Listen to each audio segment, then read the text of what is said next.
Bạn này sự sẽ đây nè, cái này ngày nay đang riêng mê riêng bị sang lấy toàn tiền bà chẳng ngày mà sớm mấy nhân riêng nằm pi cà rộp lấy bà chẳng cà rộp lấy được nông sang lấy cái bàn chai chỉ pi bập bệt chẳng bập bệt thì mỗi niên ban điện hỏi cứ pi cà để nó nằm bờ chẳng dừng rộp đằng một ván cà để nó nằm bờ nó cứ chỉ lấyสำหรับรถจำนวนวัตถุเองจังนั้นนะบางให้เงินนักเรียนประธานที่ทำปีเลยประเภทที่ปีนั้นคือเลยจะ ordinal number บางจึง ordinal number นั่นคือมีในทางเลยได้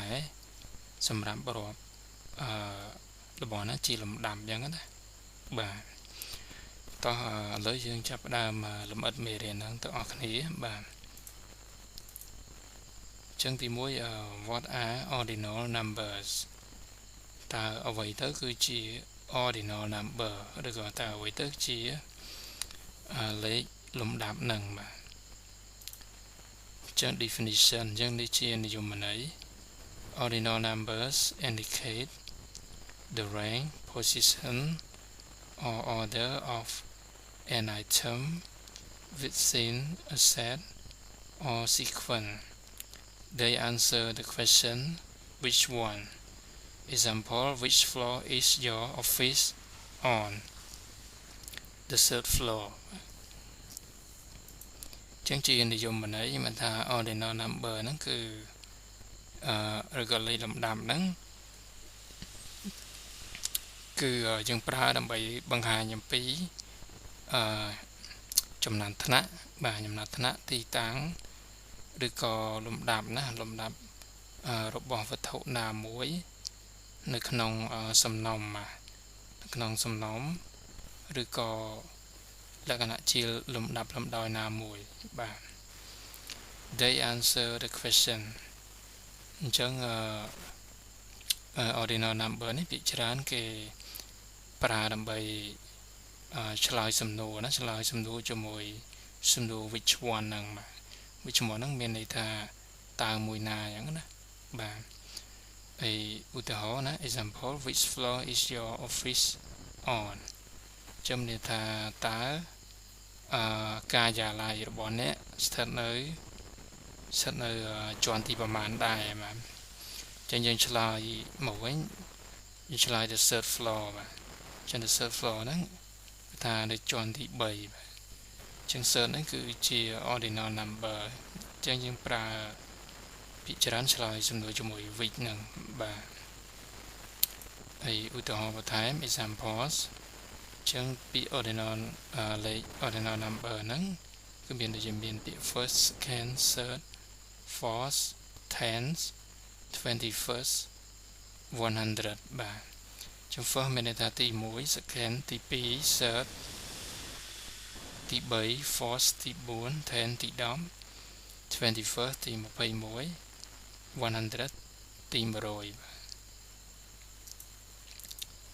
ไอ้ที่ปียังโจมไป到การประกาศนะการประกาศเลยลมดำหนึ่งมา ordinal number หนึ่งจังที่มวยจำนวนที่มวย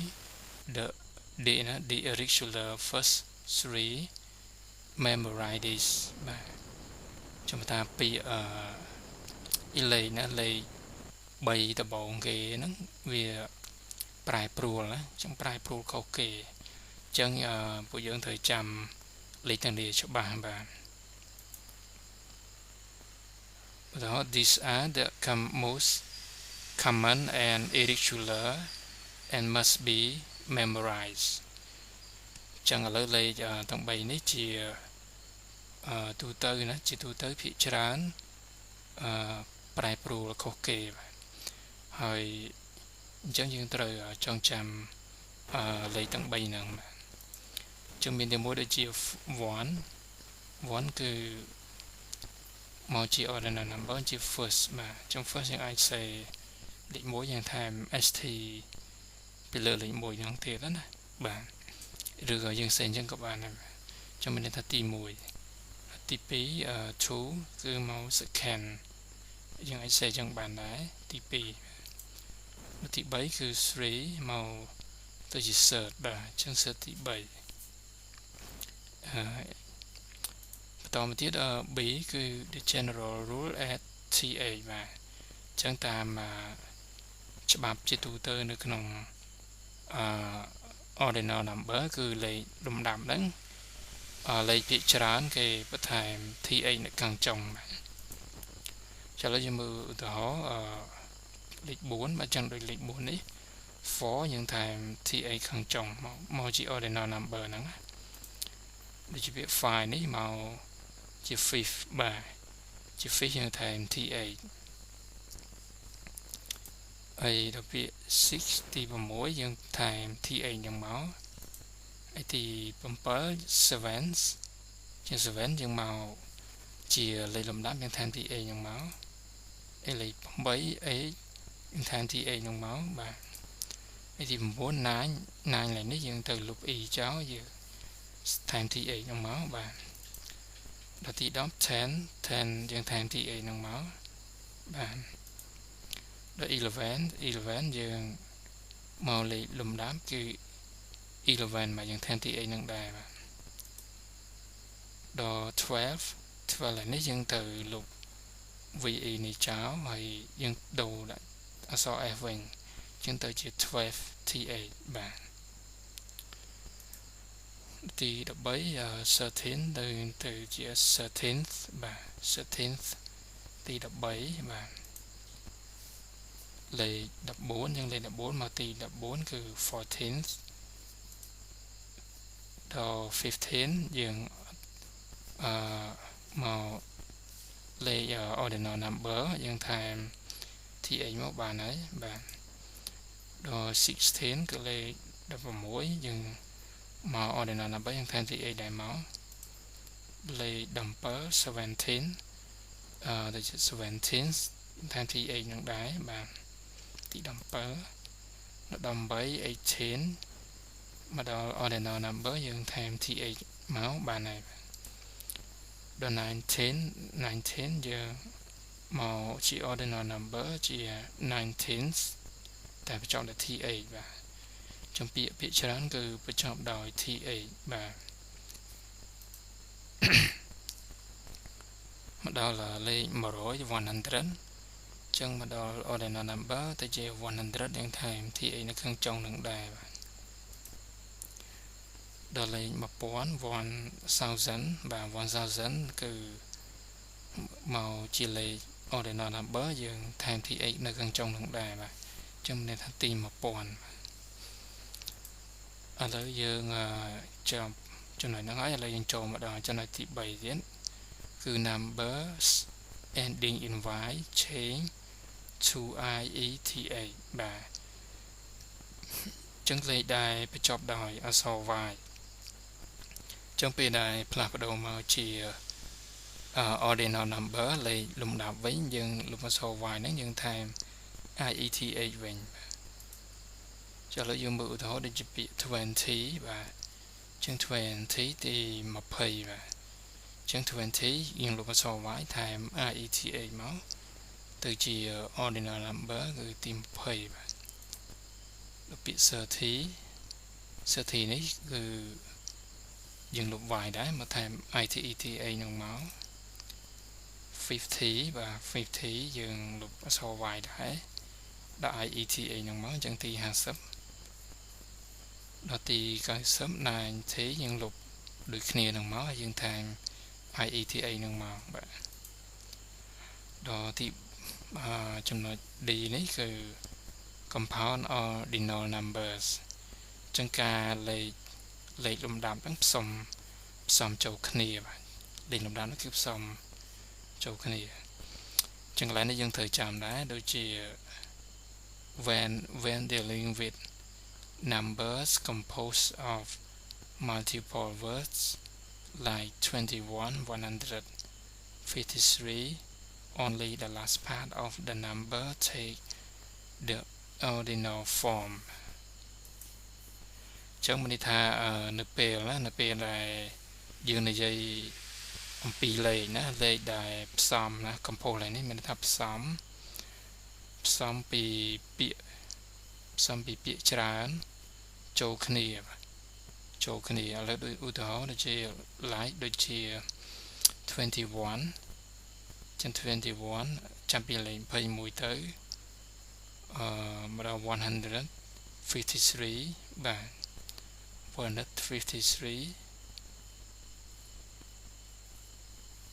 បាទអញ្ចឹងលេខទាំងហ្នឹងគឺមាន21ឬក៏153បាទជាង only the last part of the number take ordinal form បាទចាំន័យថាលេខដែលនៅចុងក្រោយគេហ្នឹងបាទនៅចុងក្រោយគេហ្នឹងគឺយើងដូរទៅជាទម្រង់លេខលំដាប់ហ្នឹងបាទឥឡូវយើងមើលឧទាហរណ៍ទៅងាយឆាប់យល់បាទឥឡូវដូចជា21នេះចឹង21យើងមកដល់ទី21យើងដូរទៅជា 21st បាទដល់32បាទ32មកដល់ទី32បាទទី32យើងទៅជា30 second បាទ30 second វិញដល់ទី43ចឹង43មកជា ordinal number លេខលំដាប់វិញទី43ហ្នឹងគឺយើងដាក់ជា 43rd វិញបាទមកដល់លេខ101វិញ101ចឹងមកជា ordinal number វិញលេខលំដាប់គឺ101st បាទលេខ101ទី101បាទដល់255ចឹងយើងដូរខាងចុងមកទៅជា255បាទលើកទី255ដល់លេខ1លានចឹង1លាន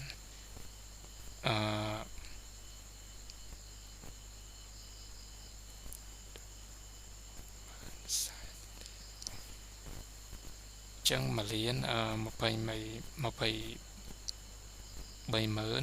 234567បាទចឹង1,234,567បាទចឹងយើងដូរមកជា ordinal number វិញគឺ1,234,567ចឹងយើងដូរថាខាងចុងនេះទេយើងថែមទៅ th បាទចឹងឥឡូវយើងចប់ចំណុចហ្នឹងហើយសង្ឃឹមតែអ្នកគ្នាយល់នៅចំណុចហ្នឹងបាទកន្លែងនេះយើងចាំថាទៅចូលលក្ខណៈលេខទម្រង់បែបហ្នឹងគឺយើងដូរទៅខាងចុងទេបាទដូរខាងចុងដែលយើងរៀនដំបូងមកមាន first second third ដល់20ជាងហ្នឹងយើងដូរមកតាមហ្នឹងមកឥឡូវយើងបន្តមកទៀតwriting ordinal number យើងការសរសេរលេខណាយើងការសរសេរលេខលំដាប់ហ្នឹងចឹង ordinal numbers can be written in full words or as numeral with a suffix បាទជុំថាលេខលំដាប់ហ្នឹងគឺយើងអាចសរសេរនៅក្នុងអាចសរសេរជាទម្រង់អក្សរពេញក៏បានឬក៏ជាលេខណាជាលេខហើយមានអក្សរកាត់ordinal number ហ្នឹងដែរអក្សរកាត់ហ្នឹងដូចជាមានពាក្យ first មិញហ្នឹង first second third fourth third fourth ហ្នឹងតែយើងយកតែអក្សរចុងនេះមកទេពីអក្សរចុងក្រោយដូចជា st ពាក្យ nd ពាក្យ od ហ្នឹងមកហើយយើងសេលេខពីមុខអក្សរហ្នឹងនៅពីក្រោយដូចជា full word នេះបាទអញ្ចឹងអក្សរពេញគឺ first second third fourth 21st 100ជាទី1ទី2ទី3ទី4ទី21ទី100 This is generally more formal and used in written text ចឹងទម្រង់ដែលសរសេរជាអក្សរនេះជាទូទៅ bằng chỉ tụ tới cái pra plei cả chieng mà plei cả chieng nó không NP là dưới pra ta sẽ chỉ ăn tập bón mà cho nên không ăn tập bón cái bị chế đán cái pra sẽ chơi lại cái nào sọp bình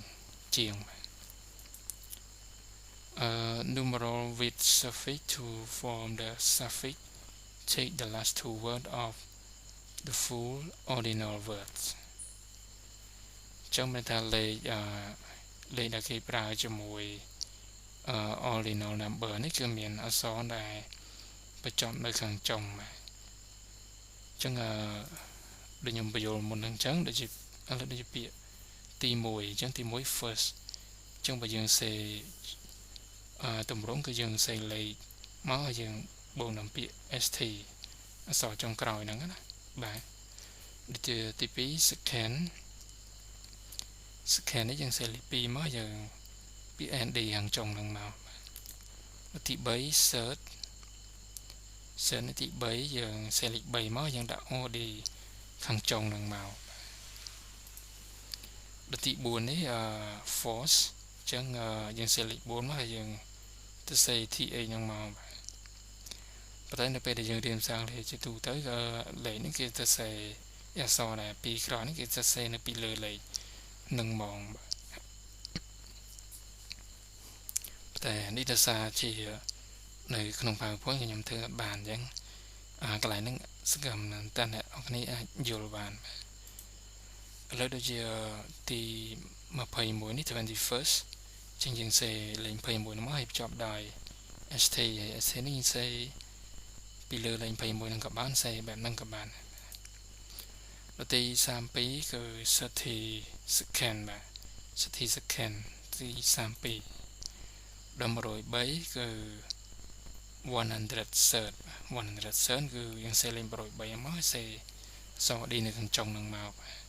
ឬក៏នៅពីលើលេខហ្នឹងមកក៏បានដែរ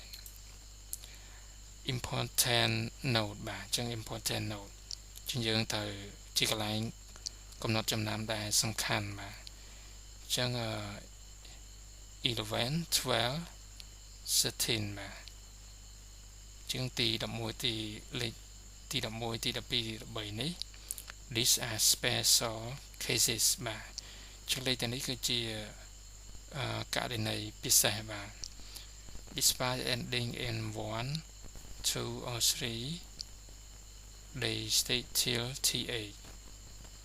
because the word end in 11 12 13 this is the common mistake បាទចឹងលេខ11 12នេះជាករណីពិសេសជាងគេបាទព្រោះថាអ្វីបើលេខទាំង3ហ្នឹងគឺបញ្ចប់ដោយលេខ1លេខ2និងលេខ3នៅខាងចុងហ្នឹងមែនតែ they still take th ចឹងលេខទាំង3ហ្នឹងគឺយើងអត់ដូរតាណាទេយើងថែមថា th នៅខាងចុងទៅបានហើយ because the word end in ចឹងពីព្រោះពាក្យបញ្ចប់នៅខាងចុងដូចជា11គឺវាបញ្ចប់ដោយ th ចឹងមកដល់12 th ដែរដល់13 th ដែរ this is common mistake ចឹងចំពោះលេខទាំង3ហ្នឹងគឺពេលដែលយើងសរសេរលក្ខណៈជាបែបនេះគឺយើងអាចសរសេរបានថាលេខ11ហ្នឹងគឺបញ្ចប់ដោយ th ទាំងអស់យើងអត់អាចសរសេរថាលេខ11ហ្នឹងហើយយើងបញ្ចប់ដោយ st ហ្នឹងទេចឹង st ហ្នឹងគឺខុសហើយដល់12នេះបាទស្នេហ៍ដំកានតិចបាទចឹងដល់លេខ12នេះគឺបញ្ចប់ដោយយើងអាចសេពអត់អាចសរសេរនៅបញ្ចប់ដោយ nd នឹងបានទេយើងដាក់ថា th មកបាទ13នេះក៏ដូចគ្នាដែរគឺដូរតាណាទេគឺនៅដដែលចឹង11នេះ11នេះគឺ not 11បែបនេះយើងអាចសេទេដល់លេខ12បែបនេះ យើងសេបែបហ្នឹងត្រូវតែអត់សេបែបនេះទេដូចទី13នេះក៏ដូចគ្នាដែរយើងអត់សេបែបហ្នឹងទេតទៅទៀតចំណុចចុងក្រោយហ្នឹងគឺ common uses of ordinal number ចឹងការប្រើប្រាស់ទូទៅនៃលេខលំដាប់ហ្នឹងបាទចឹងលេខលំដាប់នេះទី1គឺប្រើចំពោះ dates កាលបរិច្ឆេទបាទចាំមើលឧទាហរណ៍ដូចជា today is the 1st of May ចឹងថ្ងៃនេះគឺជាថ្ងៃទី1បាទថ្ងៃទី1នៃខែឧសភាបាទចឹងសេបែបហ្នឹងគឺជាលក្ខណៈ British English យើងសរសេរបែបលក្ខណៈអង់គ្លេសណាតែបើបែបអាមេរិកវិញគឺគេសេ his birthday is on July 5th បាទចឹងបែបអាមេរិកគេសេបែបហ្នឹងវិញចឹងមានថាថ្ងៃខួបកំណើតគាត់គឺនៅថ្ងៃទី5ខែកក្កដាហើយទី2ordinal number ហ្នឹងគេប្រើជាមួយ decades គឺប្រើជាមួយសតវត្សលេខសតវត្សជាឧទាហរណ៍ដូចជា the 1980s ជាលេខមានន័យថាទសវត្សទី1980បាទឬក៏ 80s យើងសេ 80s ទៅមកមានន័យថាទសវត្ស80បាទចឹងយើងអាចសេតម្រង់បានពីនឹងតម្រង់លេខសតវត្សហ្នឹងណាយើងសេចេះក៏បានឬសេចេះក៏បានដែរតែនេះក៏បញ្ជាក់ឆ្នាំច្បាស់ជាងតែនេះបញ្ជាក់ឆ្នាំអត់ច្បាស់ទេគ្រាន់តែកំឡុងឆ្នាំ80ហ្នឹងចឹងណាបាទទី2យើងប្រើចំពោះ order or sequence បាទចឹងលេខហ្នឹងគឺប្រើចំពោះលំដាប់លំដោយយើងប្រើ ordinal number ហ្នឹង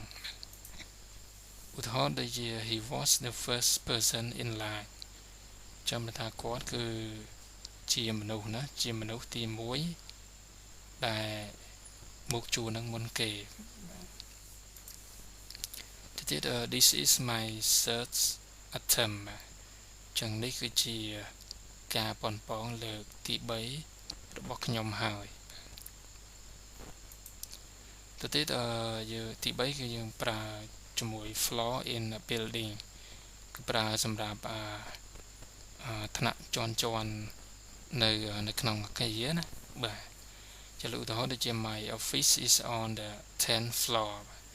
មានថាការិយាល័យរបស់ខ្ញុំនោះគឺនៅស្ថិតនៅជាន់ទី10បាទហើយទី4គឺយើងប្រើជាមួយ races or competition បាទ racing មានថាការប្រកួតប្រជែងហើយនឹងការប្រកួតប្រជែងដូចគ្នា race នេះការប្រឡងបណ្ណាំង racing ក៏ប្រឡងបណ្ណាំងហើយ competition នេះការប្រកួតប្រជែងបាទជាឧទាហរណ៍ដូចជា she won first place ជំនួសថានាងឈ្នះតំណែងទី1ឬក៏កន្លែងទី1បាទ he came in second មកថាគាត់បានមកដល់លេខរៀងទី2បាទចាអានេះ she won first place មកថានាងបានឈ្នះនៅការរត់ប៉ុណ្ណឹងហ្នឹងជាអ្នកទី1បាទដែល he came in second គឺគាត់មកដល់ជាអ្នកទី2បាទទី5យើងប្រើចំពោះ century បាទ century គឺសតវត្សបាទចឹងសតវត្សយើងប្រើចំពោះជាមួយ ordinal number ហ្នឹងដែរចឹងឧទាហរណ៍ the 21st century បាទជំតានេះសតវត្សទី21 during the 90th century មានតែកំឡុងពេលសតវត្សទី19បាទ ដទី6យើងប្រើចំពោះ monarch and popes យើងប្រើពីច្រើនប្រើនៅក្រោយឈ្មោះស្ដេចនិងសម្ដេចប៉ាបបាទចឹងលើឧទាហរណ៍ដូចជា Elizabeth 2នេះក្តាក់សេអញ្ចឹងពីច្រើនគេអានថា Elizabeth the second អញ្ចឹងហើយមកដល់សម្ដេចប៉បនេះប៉ប John Paul 2ហ្នឹងអញ្ចឹងដល់ពេលអានគេអានថា Pope John Paul the second អញ្ចឹងពាក្យច្រើនគេប្រើនៅខាងចុងជាលេខរ៉ូម៉ាំងបែបហ្នឹងគេអានជា ordinal number ហ្នឹងលេខលំដាប់ហើយទី7គឺគេប្រើចំពោះ fraction as denominator អញ្ចឹងយើងប្រើជាមួយពភាគជាភាគបែងបាទពភាគដែលមានភាគបែងហ្នឹងហ្នឹងគេប្រើជា ordinal number ហ្នឹងដែរឧទាហរណ៍ដូចជា 1/3 មានន័យថា1/3 1/4 1/4 ដល់ទី8យើងប្រើចំពោះ birthday ឬ anniversary ចឹងយើងប្រើចំពោះថ្ងៃខួបកំណើតនិងការរំលឹកខួបអនុស្សាវរីយ៍បាទជាឧទាហរណ៍ដូចជា it's my 30th birthday ចឹងវាគឺជាខួបកំណើតលើកទី30របស់ខ្ញុំ their 50th wedding anniversary ចឹងរំលឹកខួបអាពាហ៍ពិពាហ៍របស់ពួកគេជាលើកទី50បាទ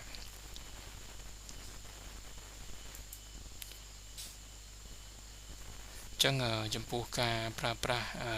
ទូទៅនៅលេខលំដាប់គឺគេប្រើភាគច្រើនគឺមាន8ចំណុចហ្នឹងបាទចឹងវីដេអូនេះសង្ឃឹមថាអ្នកនរគ្នាអាចយល់ហើយអាចយកទៅប្រើការបានអញ្ចឹងណាបាទអញ្ចឹងវីដេអូនេះខ្ញុំ